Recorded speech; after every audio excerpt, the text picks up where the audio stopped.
Welcome to day 3 of our People of Purpose devotional series, where we look at the Bible's most prominent leaders and what we can learn from them in order to be leaders for God today.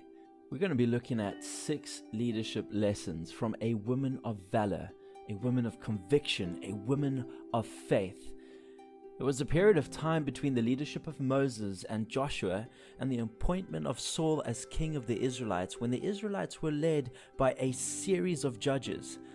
We're going to be looking at one of them, and her name was Deborah.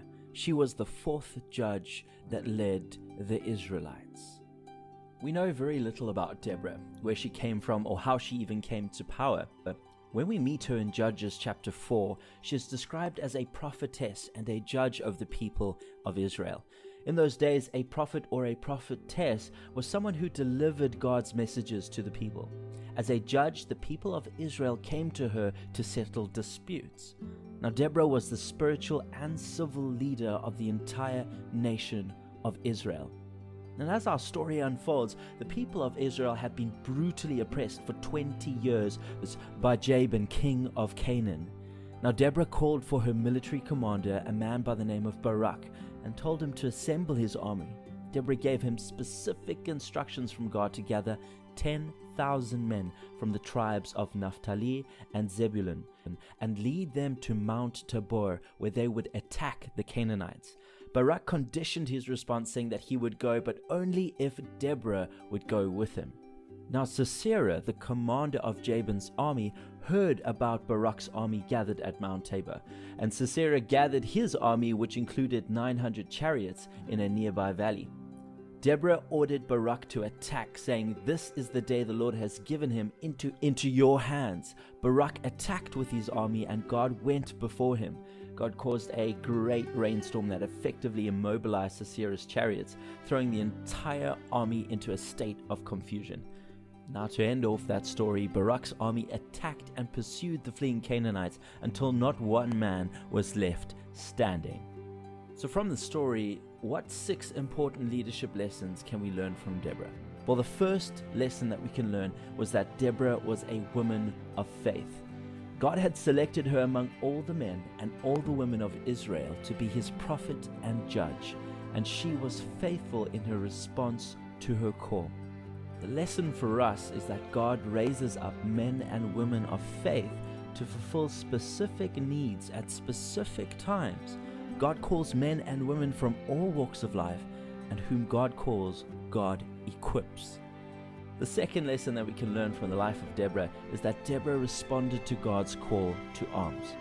As unlikely as it may have seemed when God told her to assemble an army and attack the powerful Canaanites, Deborah responded by ordering Barak to prepare for battle.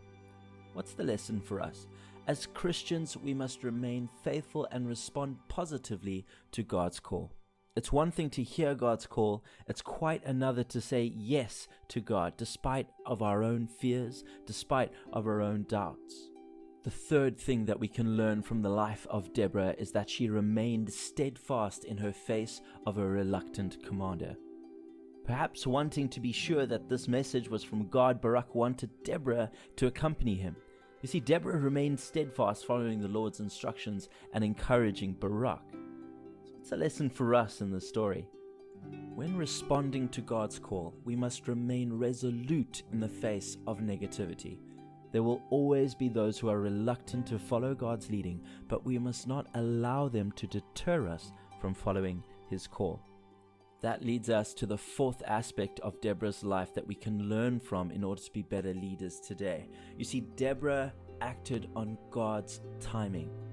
Deborah ordered Barak to attack, saying, "This is the day. This is the day that we need to be out and be fulfilling God's will."